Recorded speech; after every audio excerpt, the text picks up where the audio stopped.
Hello কোথায় তুমি? Hello শুনতে পাচ্ছ না? কোথায়? কটা বাজে? হ্যাঁ, 2 মিনিটের মধ্যে আমি তোমাকে বাড়িতে দেখতে চাই, আমি বলে দিলাম। ঠিক আছে আসছি।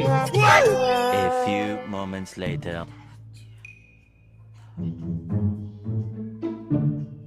এই ব্যাপারটা কি তোমার বলো তো? কি ব্যাপার? হ্যাঁ, কটা বাজে দেখেছো? বাইরে বেরোলে কি বাড়িতে আসতে ভুলে যাও? হ্যাঁ, নাকি সময় দেখতে ভুলে যাও? কি করছিলে এত রাত পর্যন্ত বাইরে? কি করছিলে তুমি?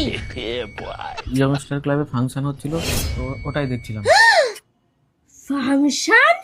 ফাংশন দেখছিলে তুমি? এত রস তোমার আসে কোথার থেকে? হ্যাঁ, কেন গো, বিয়ে হয়ে গেছে বলে আমার জীবনে কি কোনো এন্টারটেনমেন্ট থাকতে পারে না? ও তোমার এখন এন্টারটেনমেন্ট লাগবে তাই না? এন্টারটেনমেন্ট, চলো চলো আমি দিচ্ছি।